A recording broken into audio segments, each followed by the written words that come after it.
All right, so it is Monday, December 14th, and this is the 12th class in the Qigong Buddhist Neigong series. And so last time we talked about developing guardian chi, and it was all about the last two sessions, actually. I think we've been working on this business of guardian chi through the practice of an expansive inhale, so that when you inhale, you bring expansion to the areas that you're concentrating. And of course, we draw in through the five gates, the arms, the legs, and the central channel to the lower dantian, and from there expand to whatever area we're concentrating on. Questions or comments regarding that practice before we venture off onto further shores? Taishan, please. Yeah.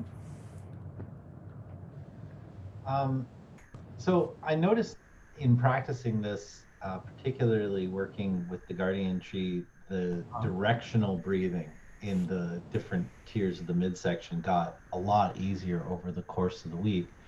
And it's still very much that sort of sense of it's kind of like a process of building it in each area. We feel the expansiveness. Earlier on, you had talked about that there's a point of uh, being able to separate this from the breath. Like the Yeah. breath is the tool of putting that in place. Mm-hmm.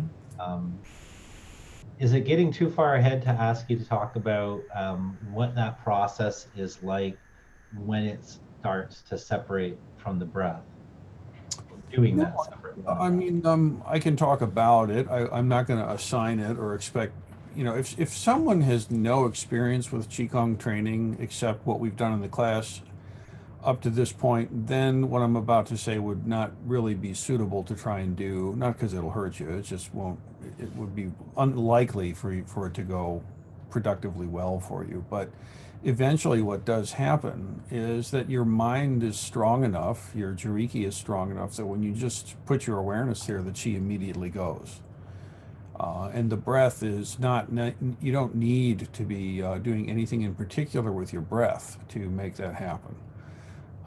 So that's, in the same way that in Zazen training, when people begin the study and practice of Zazen, we always begin with mindfulness of breath to develop concentration power and jiriki, right? And it's true, some people stay there, but that's the minority report. I mean, most folks end up just sitting, shikantaza, right? And even if you're doing koan study, you end up just sitting for the vast majority of the time you're doing koan study.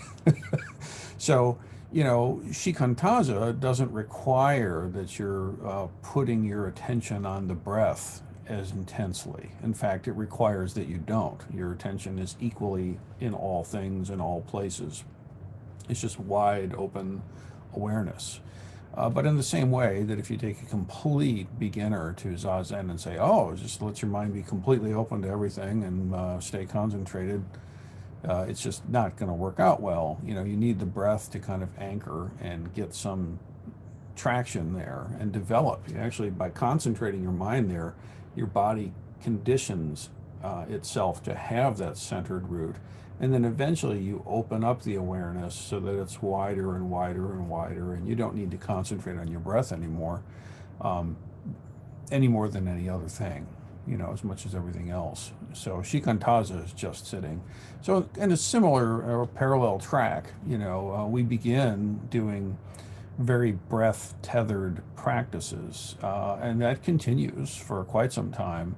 But in the fullness of things, an adept may choose to keep doing that for productive and specific reasons, but it's not a requirement. It's not. It's not. That's how it has to be every time, no matter what. An adept can put their mind in their body and move the chi around without having it be tethered to the breath at all, actually. And in the same way, I would say in martial arts, if your martial art technique depends on your breathing in a specific way, it's not going to be useful in an actual situation. You have to be able to move according to the circumstance and breathe naturally. Something like this. So yeah, it does come in time, and it's not something to. If you try to do it too soon, you just end up wasting time because it's very difficult. It's hard to tell when you're on track or not, and so the time is more productively spent working on the basics. Is what I would say, you know. And I think that's generally true. People want to get to the deep secret stuff, whatever that is. But actually, if you don't have a solid grounding in the most preliminary basics, you're not going to be able to do anything more than that. And when you get to the deeper stuff, it's just the basics done really well anyway. So anyway, does that respond in some way to it there, Kaishan? Yes, thank you. Great. Anybody else? Okay. So, oh, Shokai, please. Yeah. So a Zazen related question. Mm-hmm. So in Zazen, we're cutting off two of the five gates.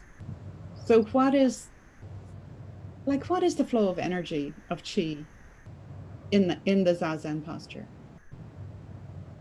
Well, you're almost correct. I mean, you know, when you sit in Zazen, again, it's a little afield from our conversation, but not much. Okay, so you know, when we're doing the five great gates breathing, whether doing expansive inhale or contractive inhale, which I hope to cover today if we can get to it, but you know, that's using arms, legs, and the central channel of the body through the crown.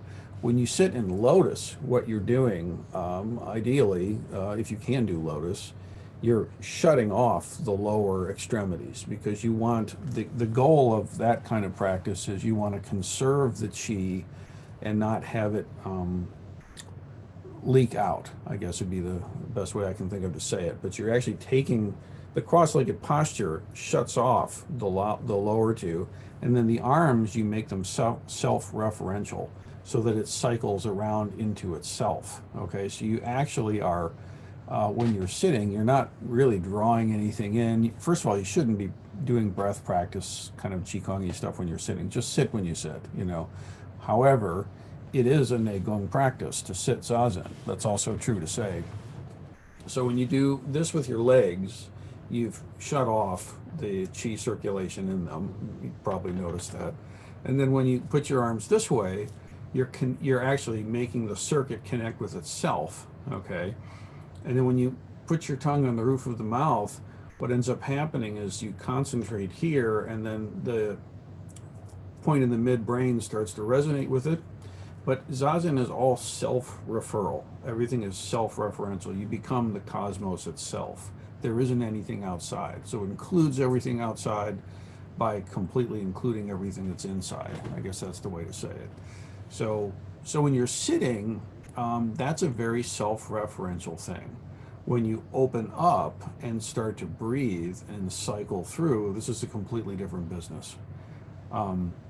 I think probably the class after this one, whether that's next week or after the solstice break, I'm going to start talking about the microcosmic orbit and the macrocosmic orbit and what the differences are and that kind of stuff. Um, yeah, yeah, I think that's a good way to say it. There are other esoteric implications of a cross-legged posture. Not everyone who sits in a cross-legged posture is automatically doing zazen, okay?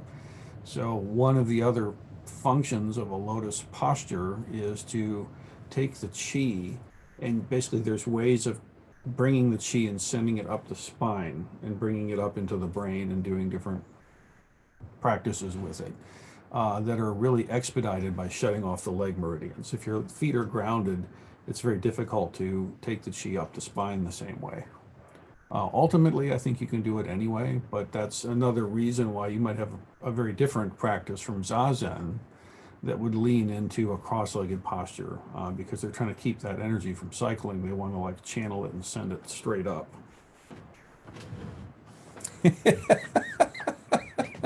Yeah, I don't know if that's helpful here or not, but that's how I'm going to respond anyway. Does that answer it, Shokai, or is that just more confusing? It gives me a lot of food for thought. Yeah. When we do Zazen, we're really keeping it simple. You know what I mean? Easy does it, simple does it. Sit comfortably, concentrate on the one point, concentrate on your breath, and that gets you 80% of the way there in terms of, what you need to have done. And you can do it in a chair, you don't have to have crossed legs, all this kind of stuff. But if we're trying to literally shut off the channels of the chi in the body and redirect everything along these certain ways, there are physical postures that you have to do to get them to work. And so, if you talk to an esoteric yoga practitioner, a real yogi who kind of knows what they're doing with this stuff, they're hip to these things too. There's ways of holding the body in certain postures that make the energy move in a specific way through the system. See, and that's what we find in the static qigong postures, and that's what we find in the flowing qigong postures and sets of movements that we do. See, like this.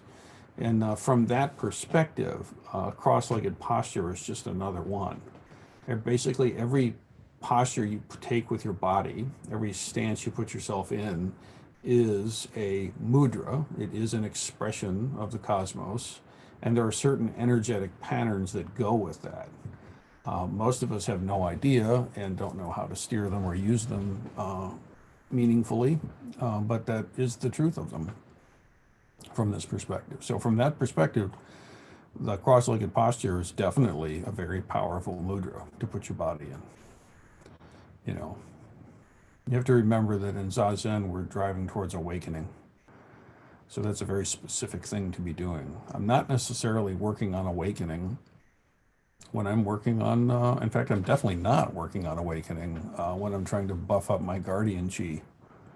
Different thing. Okay. Sufficiently blank stare from that. Good. Okay. I feel like I've done my job. Good. Anyone else? I just got to say as a footnote, this stuff is incredibly esoteric until you've done it for a while, and then it's like a screwdriver and a hammer. It's kind of obvious, honestly, but to talk about it is very tricky. The way to make progress is to just very slowly and systematically just do the simplest practice. And then once you actually can do that, the next simplest practice is not such a weird thing to do. You just do that. And then you keep going, and then eventually you're completely weird. Yeah. All right. So let's move on with some further weirdness, shall we? So now we're going to do five gates breathing, but we call it body breathing. Some traditions call this skin breathing. It depends. But basically, when we were working last two sessions, the inhales were expansive. And as I said at the time, that's often referred to as quote unquote Buddhist breathing. So expansive inhale. Now, literally, the lungs only are in certain anatomical places. The lungs aren't in your forearm, clearly. And yet there is a way of expanding the body on the inhale. And then we looked at ways of drawing the chi through the arms, the central channel, and the legs, gathering the chi at the lower dantian, and then moving it to a place and expanding it. And that happens very rapidly. That happens as the inhale is in progress. So if I wanted to expand the guardian chi in my forearm, for example, I can draw in through all five gates, and I'm expanding as I do that. It comes in, goes here, routes through, and expands up. So then the forearm in that case is expanding. The goal of this is just a simple whole body expansion. Aikido practitioners will recognize this as a Shin-kokyu, which actually is an excellent practice. Let me just introduce that to everybody if you haven't seen it yet. There. Yeah, the Shin-kokyu, Bill Sensei does it every single class I've ever taken with him. And it's simply on the inhale and then the exhale. And what you can't see so much is I'm a little bit coming up on the ball of the foot. My heels are lightly not having as much weight to them, but the whole body's expansive, and then exhale. And when you do this in its fullness, the whole body is expanding. forearms, joints, upper arms, middle, upper, lower torso, pelvis, legs, knees, arms, neck, face, skull, everything. The whole thing just goes, expands. And also the back, very important. The back is expanding, okay? For actual literal breathing, having your back expand when you breathe is singularly important. The lungs expand back this way. So let's just stand up and try this together a few times. You want to, as you inhale, the arms lightly rotate out, external rotation. If you think about your thumb turning away from your body, I refer to that as external rotation. If you think about the thumbs turning towards the body, I refer to that as internal rotation. So internal rotation would be like this, and external rotation is like that. So the hands are open here, but I'm going to externally rotate on the inhale, and everything expands, whole body expands. You're drawing in from the arms, the central channel, and the head and the feet to the lower dantian, and then spread it through the whole body to expand. And then the exhale, just release. Now the body comes down, but the chi stays expanded. And then again, inhaling, expand the chi. Make sure that you don't stress your chest when you do this. Release. And again, inhale.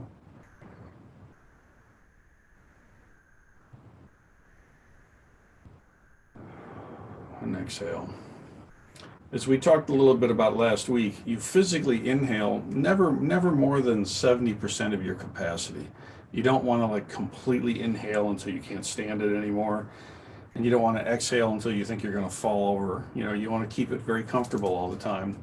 But even though my physical inhalation may be ceased, the expansion and drawing is not ceasing. So there my lungs are as full as I care to have them be, but I'm still drawing chi in through the 5 gates and expanding it through the body. And release. And let us not forget the spine, by the way. The spine definitely needs this expansion.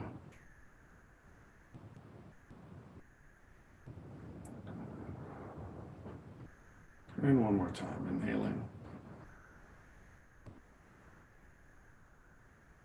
And exhaling. Good. Okay, so that's a very excellent practice for expansive whole body breathing.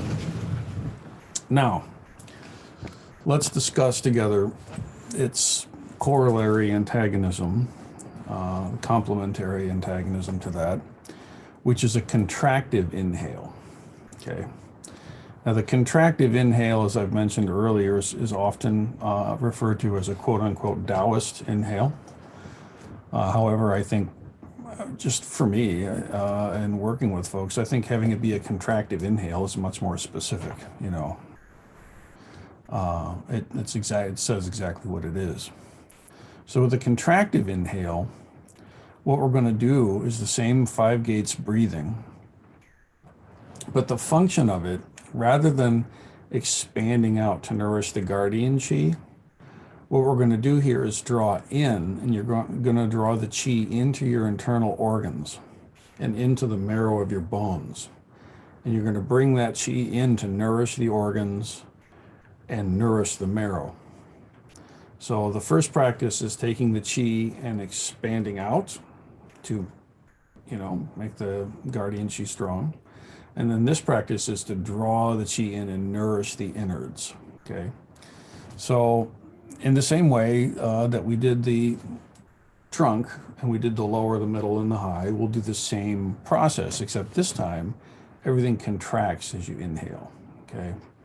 So, for example, to do this one, I'm going to stand up again. I'm going to put the concentration on the lower part of my torso, the lower part of the dantian, like so. So I'm around here, okay? And when I breathe in, you can really have your hands in many ways, but let's just put them out. Let's put the hands out to the sides for this one. It's easiest to feel it that way, I think. So the expansive is this way, and the contractive inhale this way. And what you're going to do here is you're going to feel that this lower band of your torso, like a ring, just tightens. And you're literally drawing the chi from the arms, the central channel, and the legs into that, and also significantly draw directly in from the sides. The chi comes in this way, and it comes in from the front and the back. So like the chi comes in through the channels, yes, and it also comes directly in through the skin. So I'm going to come here. For me, I put my arms pretty much straight out to the side. If that's uncomfortable for whatever reason, you can go lower. It doesn't, it's fine. But I'm going to draw in. And as I do, I'm putting my mind in the lower band of my torso and drawing the chi in. And you want to just keep feeling like the chi is drawing further and further and further into your core. And you hold it there. Now when you release, right, that chi that you just breathed in is still packed in there, is still contained, and you're going to grab some more chi and pack it on top. So sometimes this is referred to as chi packing. So as I inhale, it's a contractive in-breath, and you relax on the exhale.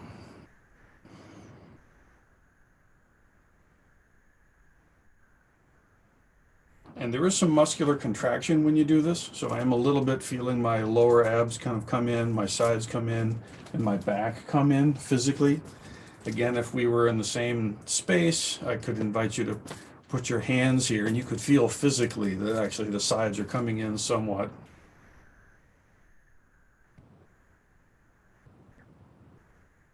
It's also true that when you start to do this intensively, you a little bit, your legs close just a touch, your arms close just a touch, your spine bows back just a touch. So everything starts to draw in. And you want to really visualize and feel the chi drawing through those channels. It is, however, significant that you don't do this. Don't go like, you don't have your arms moving in.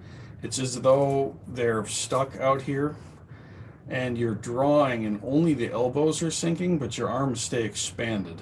There's something in here which is also expansive away while this drops. It's something like that. You don't want to just close this. This is expanding out, this is expanding back, and the elbow drops. And what that does is that creates a vacuum that the chi comes in here and is drawn, and with your mind you bring it down to the one point. And that same process is happening on this arm, and it's also happening in the legs. The toes are open, just like the hands are, and you draw in, and you don't just sink, it's as though the knees are slightly pulled forward.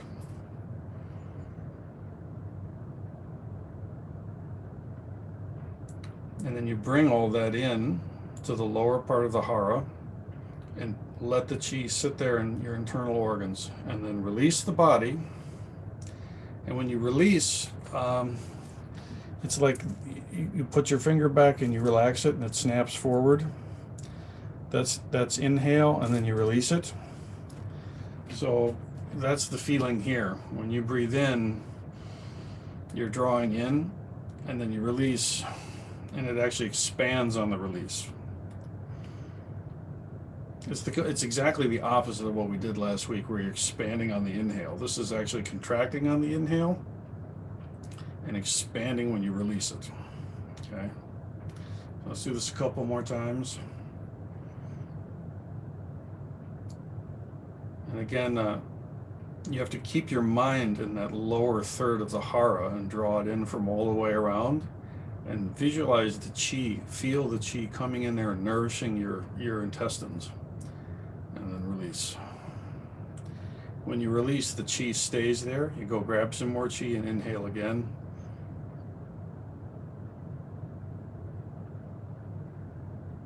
Like so. Again, you can put your arms anywhere that's comfortable. They can be completely down by your sides. It's totally fine. You can put them up. You can do all kinds of stuff. The main thing is you're drawing through.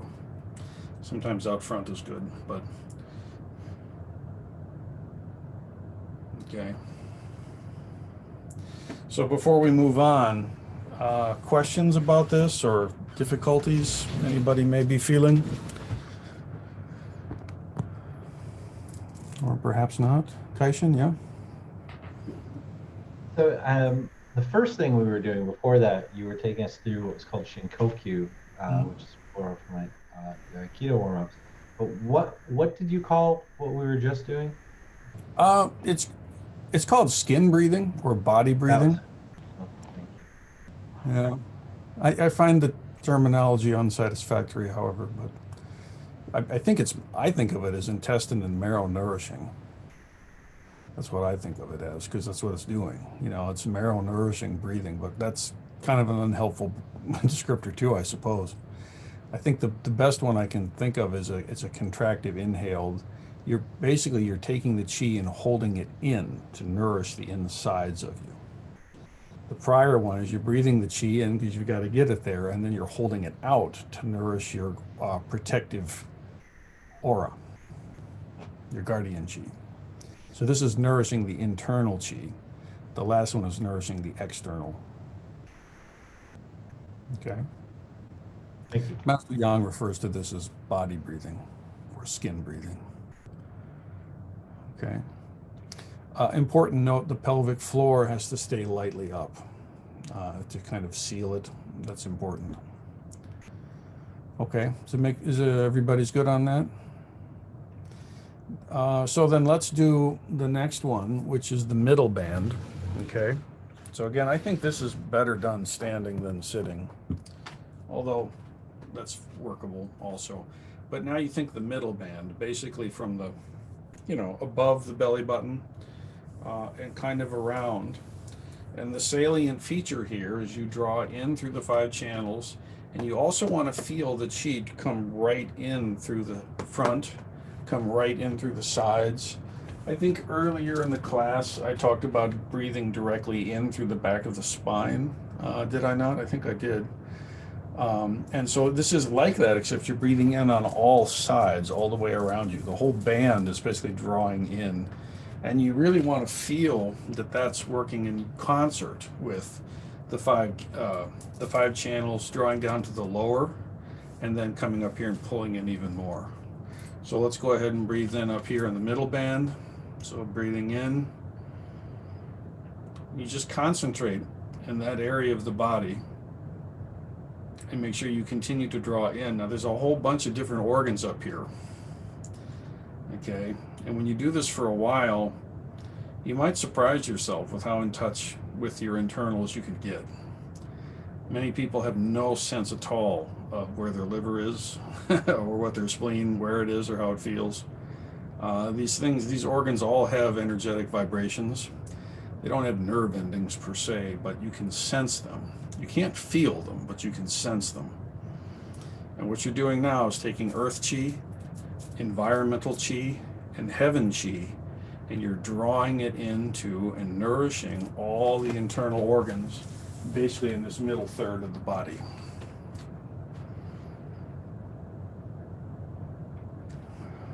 You can do it at your own pace, drawing in.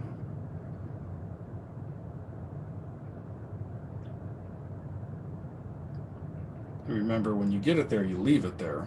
You exhale and just let it relax, but the chi stays inside, and then you get some more chi and breathe it in. So this I refer to as chi packing.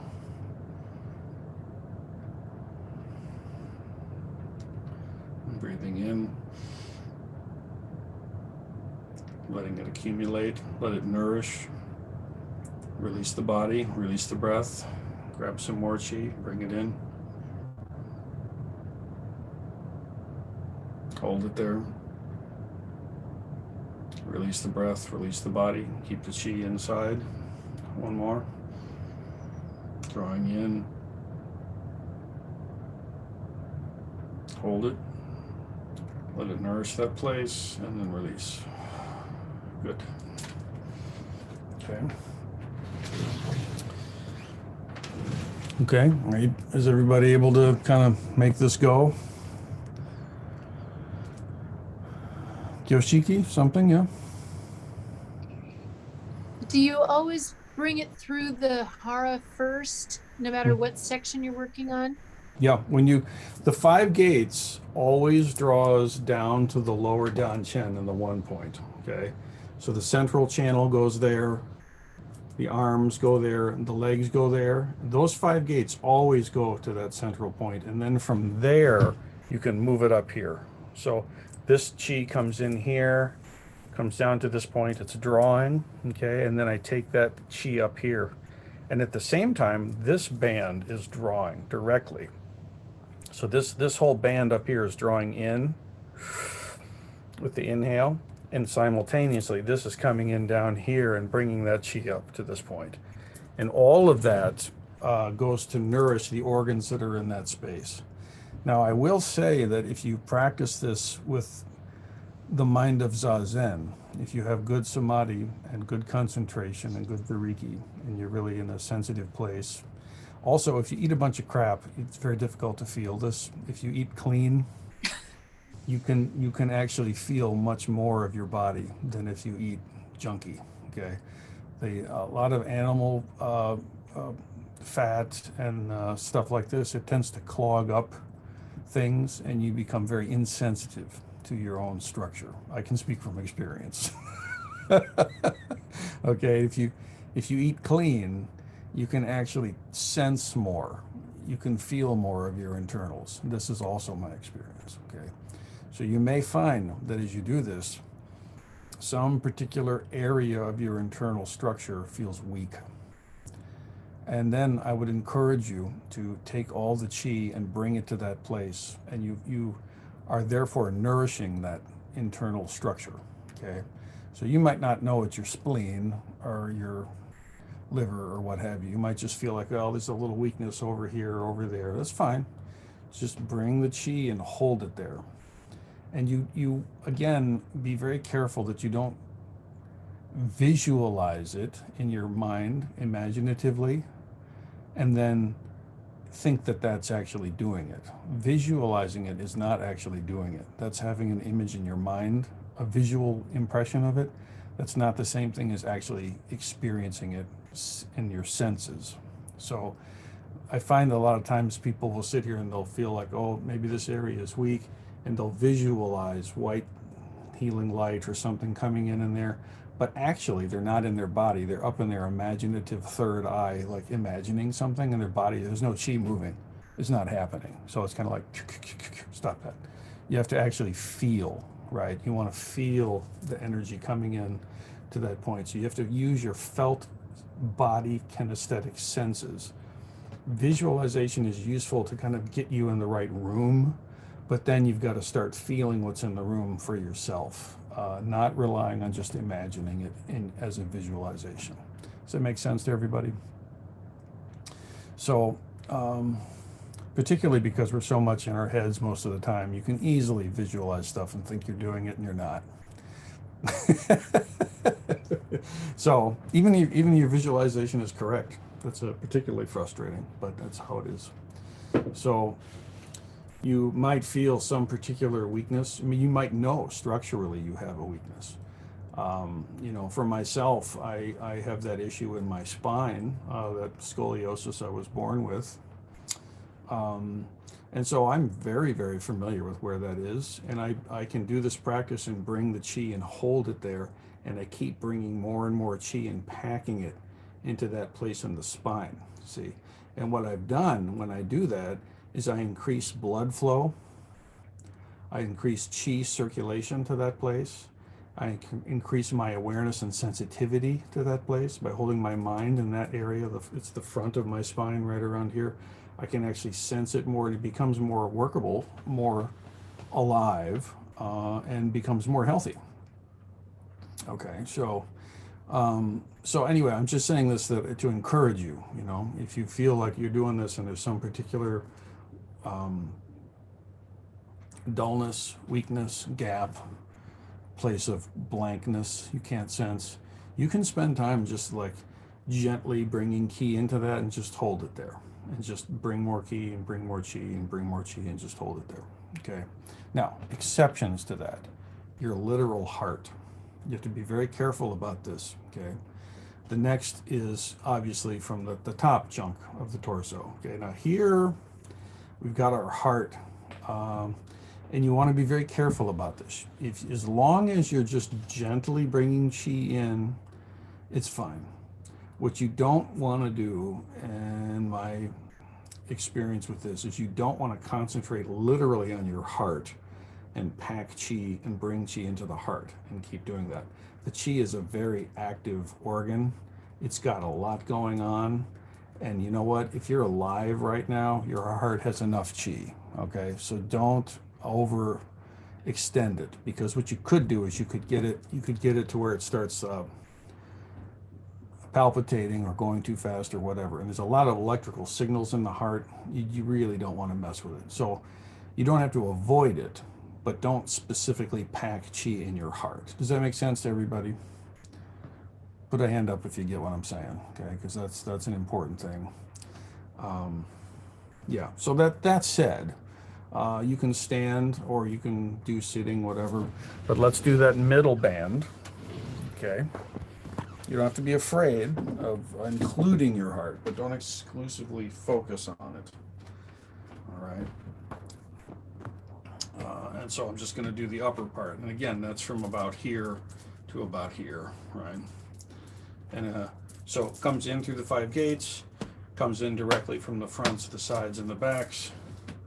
And let's do it. Inhaling in. Keep drawing the chi in there, hold it. Release the body, release the breath. Get some more chi and pack it in.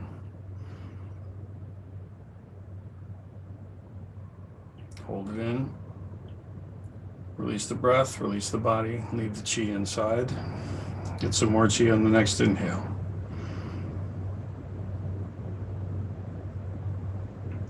Beautiful. One more. Great. And release. Okay. So now we've done the low, middle, and high of the trunk. Okay. And then you can just do any 2 of those in any combination, or all 3. Okay.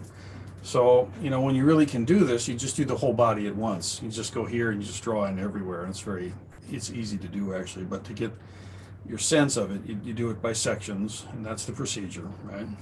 So now just try and do the whole torso, okay? Start low, middle, high.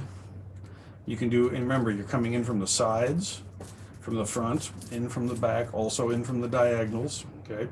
And just draw in on one inhale, comes in, low, middle, high, and then it's just drawing in from everywhere along the torso. Hold it, release the body, release the breath, keep the chi, get some more, draw it in.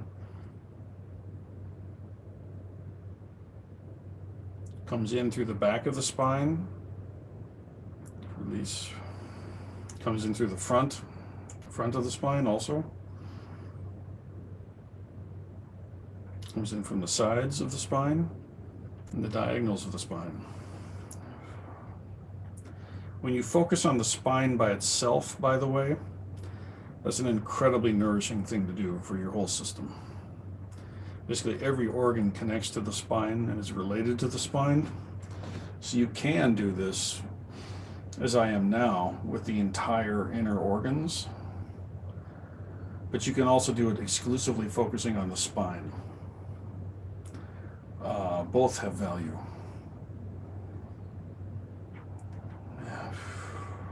One more inhale. And then release. Okay. Now, the next would be the arms.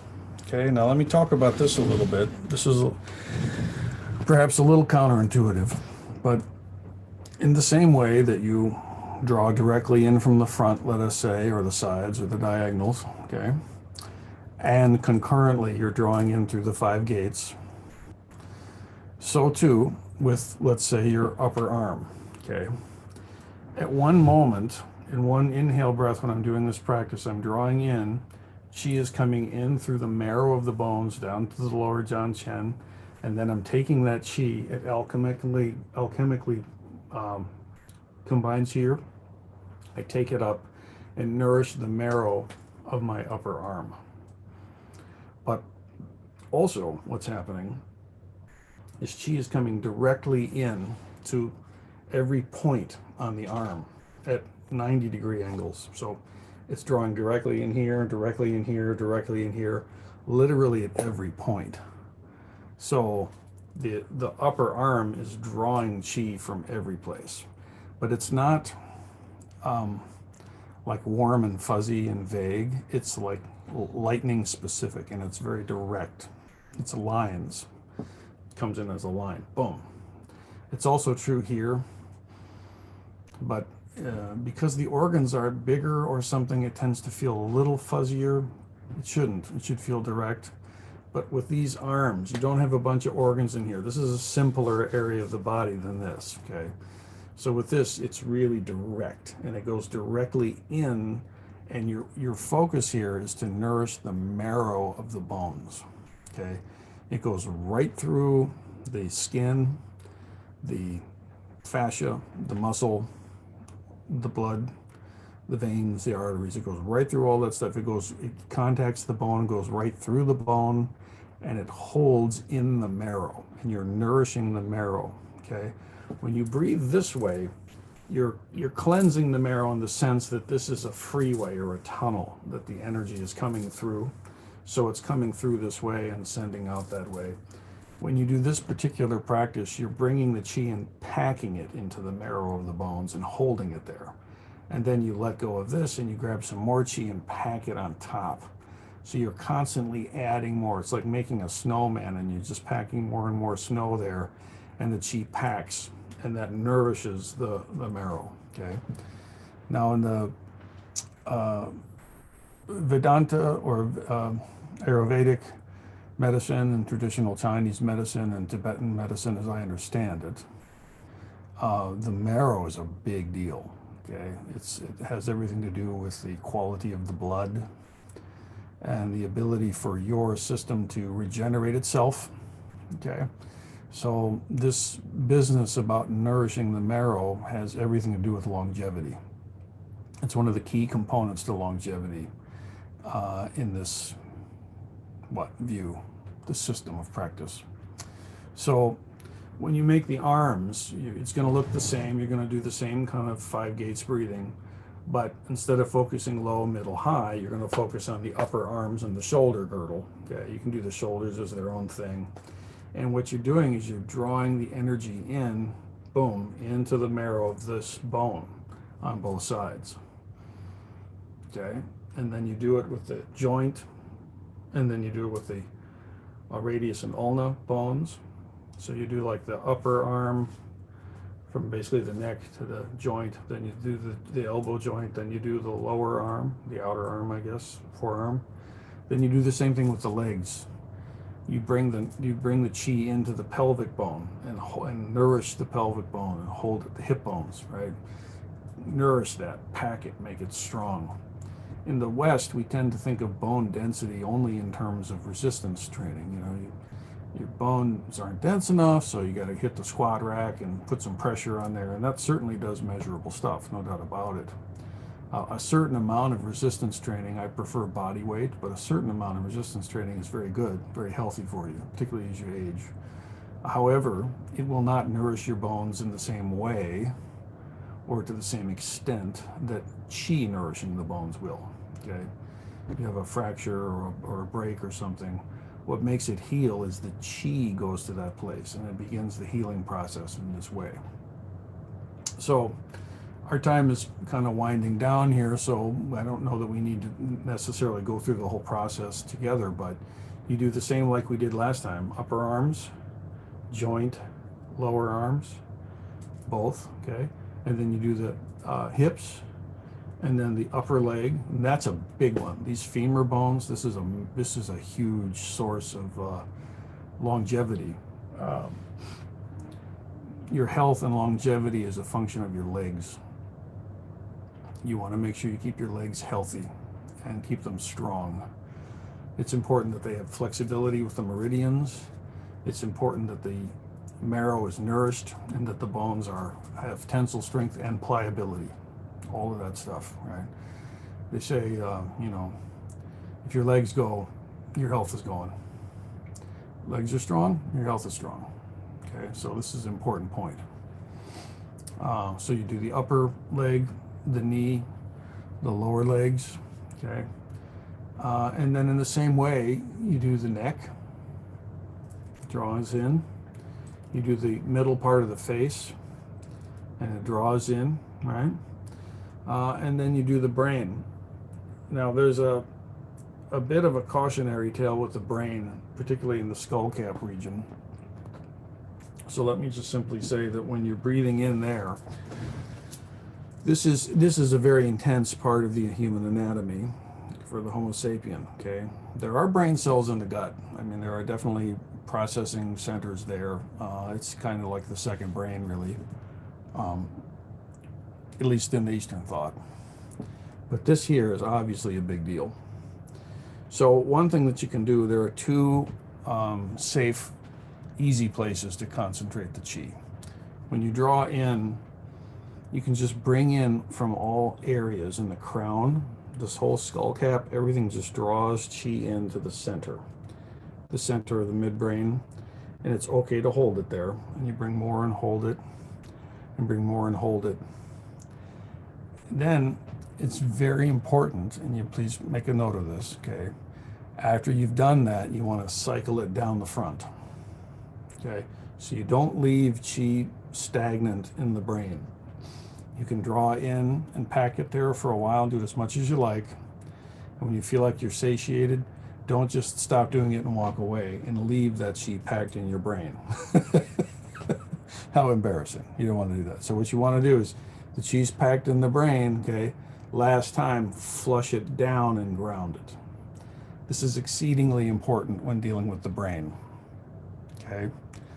Put a hand up if you understand what I'm saying, because this is important. A lot of people won't teach these things because, well, they choose not to. I think it's useful to know, but you do. It's not that complicated, man. Don't pack your heart with chi, just writ large. Don't do it. It's fine the way it is. Don't do that.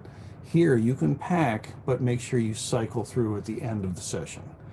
That's basically the most important two points. Another one that's true, however, is there's the center point of the brain is one. There's also what we think of as the third eye. It's a separate place that you can bring the chi to. Now, when you draw all the chi into this third point here, it's a little bit, it's not at the surface of the skin, it's inside a little bit, and it's specifically, the two hemispheres of the brain, right? And there's a little space, okay?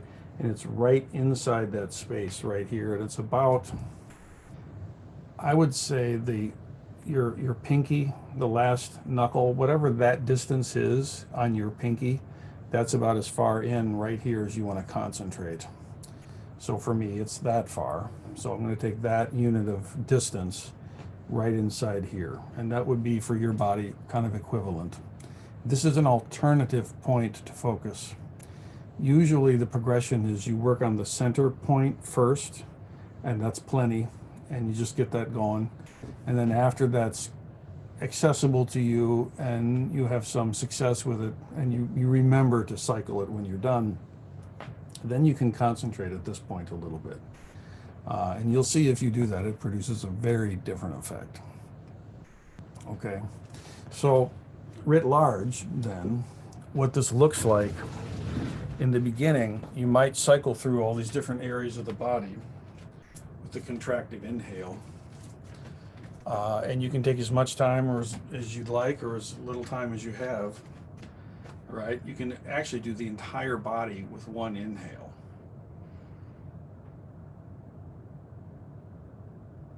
So right now, my whole body is a magnet, just drawing chi in from every place.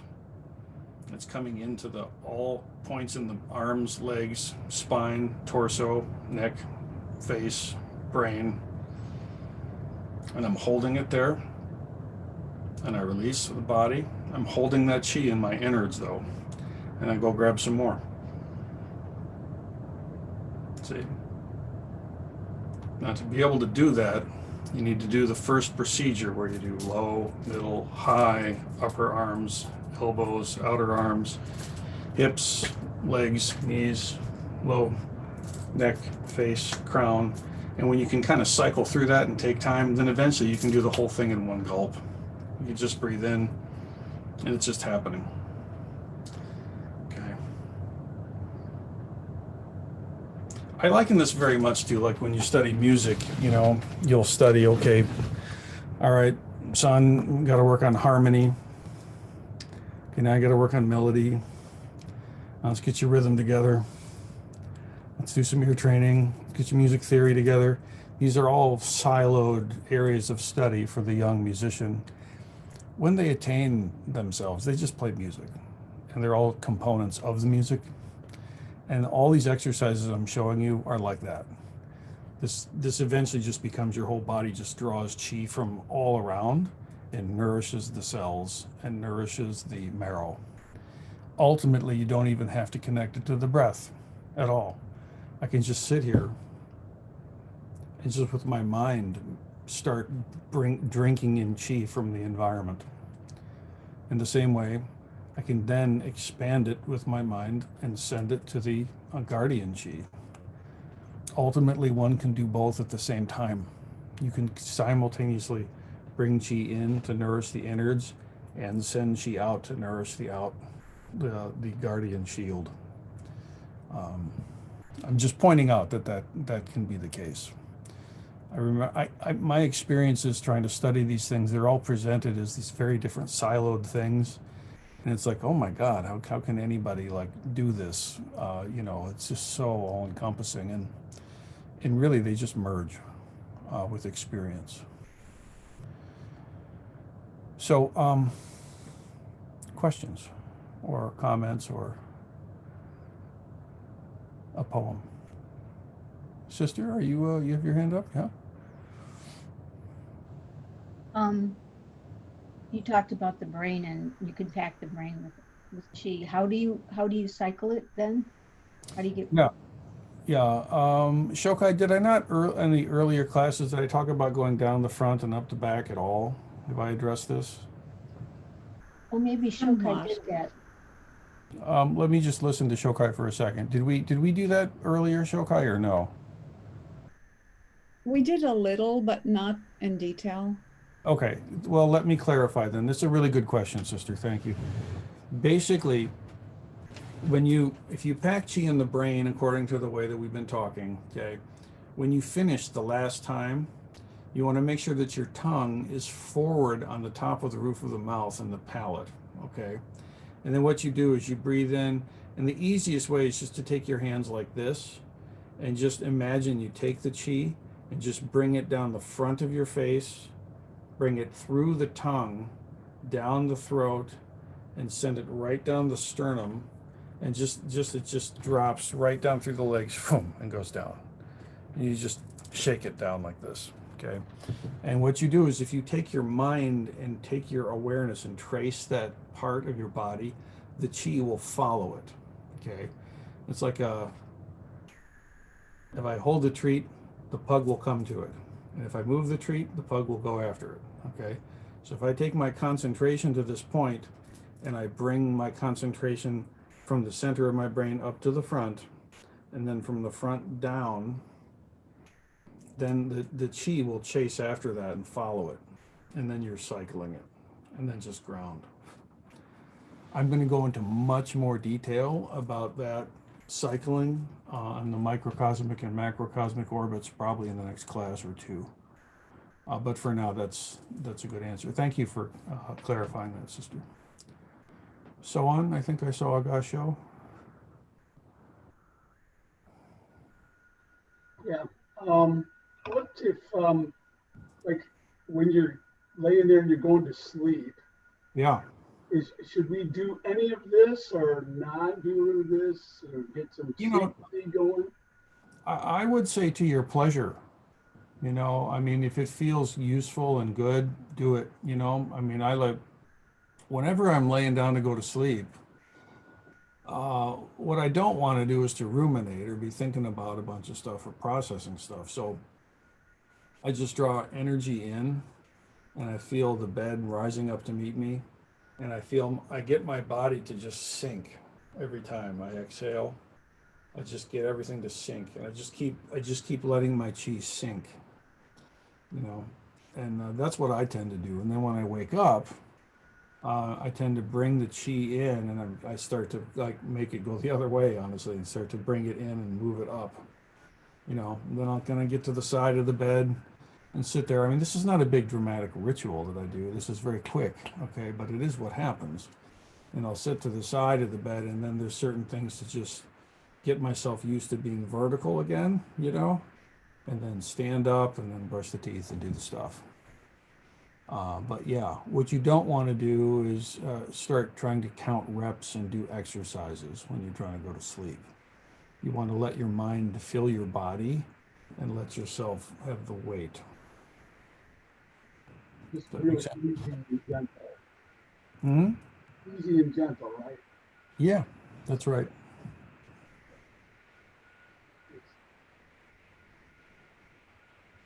Okay, any other observations or questions or what have you? Yoshiki, yeah?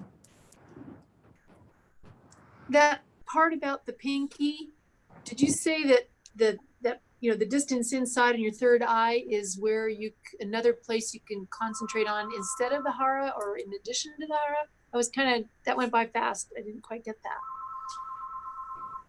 Well, generally, what you do is when you're bringing chi in to nourish the innards. Okay, the go-to and what everybody here should probably be doing is if you get up to the skull cap, you just bring it right into the center of the spine. Like if I did a line here and a line here, that point in the center, it's just everything draws to there.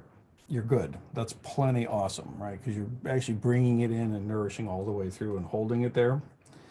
And then an alternative, I just kind of pointed out, is this third eye point, which is substantially forward, okay?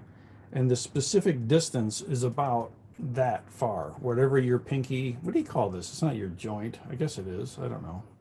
Whatever that distance, okay, the last little between the little line and the tip, something like about that far in is about how far in you go into the section between the hemispheres of the brain. And you visualize that point inside there and draw the energy to it. Okay. So it's not on the outside of the head, it's inside a bit. You're muted still, Yoshiki. Let me unmute you for a second. Sorry, I Okay. didn't see you did that. So you're bringing it straight there as an alternative place to down in the hara when you're doing the brain part of the chi breathing? Well, yeah, and I've got the 5 gates happening the whole time. So there's always coming through the central channel, and there's always coming through the arms and the legs to the lower danchen, and then from there I bring it up to that point. And that's in addition to concurrently and simultaneously also drawing chi in from the sides of the brain and the top of the brain. So you got 2 things going on here. The same way, like if I go back to my arm, I'm breathing in through, and all that. The 5 gates always goes to the lower danchen, the 1 point, we call it. Okay, it's not just the hara writ large, it's the 1 point. Then from there, I bring it up and put it here and nourish the marrow. And that's happening simultaneously with drawing the chi in directly into the marrow from all points. So it's getting nourished from two directions. This is bringing heaven chi down.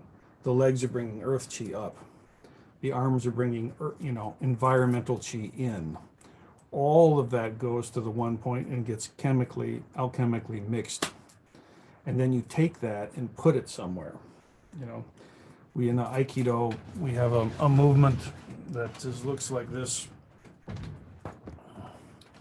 where you kind of do this kind of thing, and you bring it down here, left palm on top of right, and you start moving like this.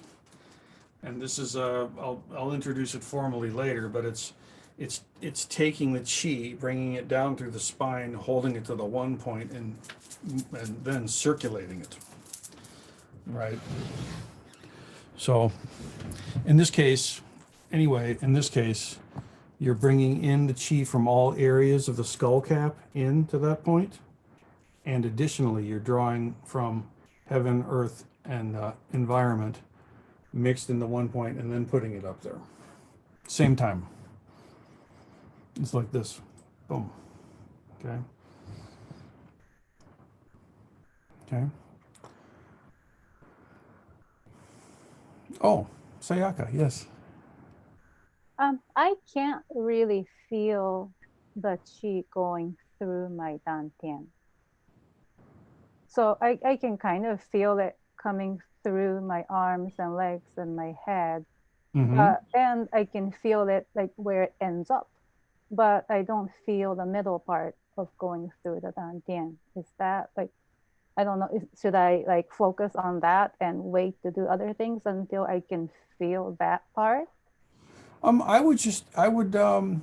I think it's wise to lead with one's strengths. You know, if you can actually feel it going through your arms and your head and everything, you're doing great. You know, so I would enjoy that and amplify that. And additionally, you do want to be able to feel that one point is a place where everything is drawing towards it. It's a infinitely contracted point, and everything draws there. You don't literally feel it like you feel this, but it is a central point, and particularly when you're doing contractive inhales like this, I definitely have a physical sensation of a location in my lower dantian exactly to that point. It's precisely 3 sun below the belly button. The belly button is there, and then the 3-finger measuring that distance, it's that far below the belly button, and it's in again about that far. Yeah. And that's precisely where the mudra sits, right? So when I sit zazen, I want to put my mind exactly on that point and hold it there and breathe from it. And when I do that there, obviously that's an external or expanding inhale, but it expands from that point. And then it, you know, if you incorporate what we're doing here, the whole body kind of expands with the breath and releases. And it's not like you're sitting there doing breath push-ups the whole time when you sit. But if you do actually do specific training like this, and even not that much, if you do a little bit, you can really feel your body with your mind, your chi. Mm-hmm. Then when you sit, your whole body starts to like, it both draws in nourishing chi and roots it, and then it expands out. But that root corresponds exactly to this point that I'm talking about earlier with Kyoshiki. Yeah. In the center of the brain, and a little bit this point also, but really the center one. The interesting thing is in normative Zazen training, you don't put the mind up here. You put your mind low, and then this one starts to resonate automatically. If you concentrate up here, this one doesn't necessarily activate. So what we do is we put the mind in the low part, the upper point resonates, and then the snap between the two they start to communicate, and that's the heart. So do you think it's safe to trust that it's going through there even though I can't feel it? Oh, for sure. Yeah. Okay, thank you. Yep. You just kind of keep your attention there and keep trusting it, and then eventually you'll start to be more sensitive to it. I mean, everybody has areas of insensitivity, you know, and so that's not a worry. You just keep your mind there, and you keep concentrating on it. You know. Okay. Yeah, you'll get it. Thank you. All right. Okay, everybody. So next, Well, let me just stop the recording here. So that's the end of the class for today. But